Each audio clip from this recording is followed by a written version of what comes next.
আসসালামু আলাইকুম, welcome to my BCS voice. এটা ছিল আমার প্রাইমারি এক্সাম প্রিপারেশনের চতুর্থ দিন।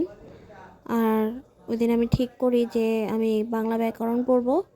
একদিনে বাংলা ব্যাকরণের সব টপিকগুলো আমি শেষ করে ফেলবো। যখন পড়তে বসছিলাম আমার আত্মবিশ্বাস এটাই ছিল যে আমি একদিনে বাংলা দ্বিতীয় শেষ করতে পারবো। তো আমি বাংলা ব্যাকরণের যে প্রাইমারি সিলেবাসটাতে যে টপিকগুলো ছিল এগুলো লিখে নিলাম। ধ্বনি, বর্ণ, তারপরে বিরাম চিহ্ন, শব্দ, প্রত্যয়, এরপরে বাক্য, বিপরীত শব্দ, সন্ধি, এক কথায় প্রকাশ, বাগধারা, প্রবাদ।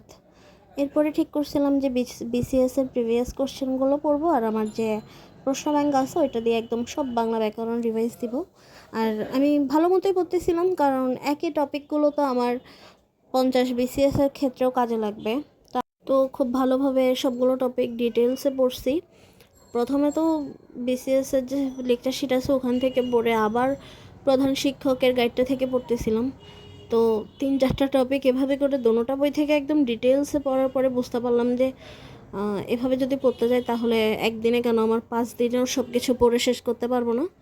তো পরে ডিসাইড করলাম দোনোটা থেকে হালকা হালকা পড়ি, মানে যে টপিকটা যেখানে ভালো আছে ওইটা থেকে পড়লাম। ওই দিন 17 তারিখ এত বেশি একটা পড়া হয়নি, কারণ ওই দিন একটু শপিংয়ে যাইতে হচ্ছিল, যেহেতু আমার পরীক্ষা আমি বাড়িতে যাই দিব। তো এর জন্য কিছু কেনাকাটা ছিল, আর ইচ্ছা করে টাইম নষ্ট করি নাই ওই দিন যদি আমি কেনাকাটা করতে না যাইতাম দেখা যেত আম্মু আর আমাকে কিছু কিনেই দিত না। অনেক দিন ধরে বলতেছিল যে শপিংয়ে যাওয়ার দরকার, চলো।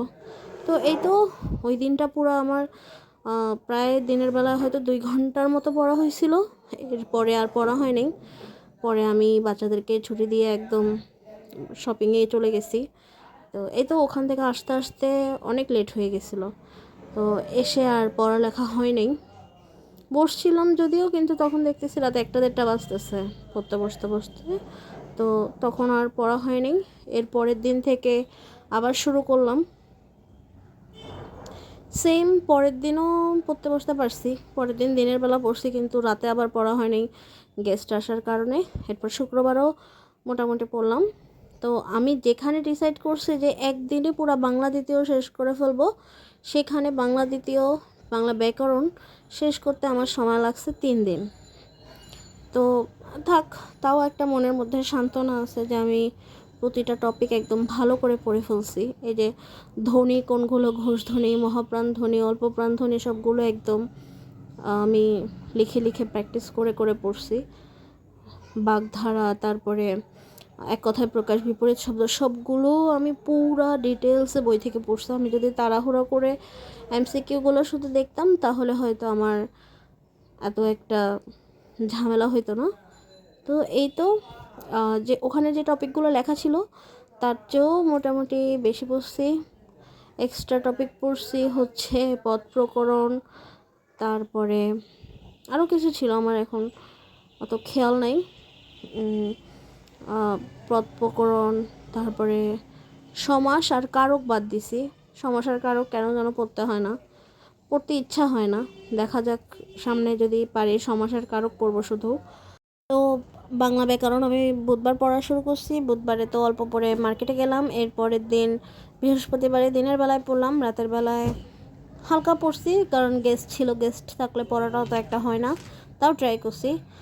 তো এরপরে শুক্রবার দিন দিনের বেলায় আমি ম্যাথ করলাম কিছুক্ষণ। ম্যাথ করার পরে আবার বিকালে রাতের দিকে আবার বাংলা পড়ছি। একদম প্রতিটা জিনিস ডিটেলসে পড়তে যেয়ে একটু বেশি টাইম লাগছে, নয়তো হয়তো শেষ হয়ে যাইতো। এরপরে বিসিএসের প্রিভিয়াস কোশ্চেনগুলো পড়লাম। আমি কালকে ভাবতেছি যে আমি বিজ্ঞান বা বাংলা সাহিত্য যে কোনো একটা পড়বো, বা বাংলাদেশ বিষয়াবলীর মধ্যে বেশিরভাগ সম্ভাবনা আছে বিজ্ঞান পড়ার, কারণ বাংলা দ্বিতীয় পড়তে পড়তে আমার অনেক মাথা হ্যাং হয়ে গেছে। বিজ্ঞান পড়লে হয়তো ভালো লাগতে পারে এই কারণে। তো এই তো সবগুলো এমসিকিউ ভালো করে রিভাইজ দিলাম। সব কিছু ডিটেলসে পড়ার পর না এমসিকিউগুলোর আনসার আমি এমনিতেই পারতেছিলাম সবগুলো, এমন একটা বাজি নেই। নাকি প্রিভিয়াস বিসিএসের কোশ্চেন সোজা ছিল, এর জন্য হতে পারে। তো এই তো এরপরে আমি ডায়েরিতে সব কিছু নোট করা দিয়ে শুরু করছিলাম ভিডিওটা। পড়া শেষে যখন দেখলাম যে কোন কোন টপিকগুলো আমার পড়া হয়েছে, তো এখানে দেখলাম কারক বাদে সব কিছুই আমি পড়ে ফেলছি। আর এখানে সমস্যা হয়তো লেখা হয় নাই কোনো কারণে, এখানে উপসর্গও লেখা ছিল না, আমি উপসর্গ পড়ছি।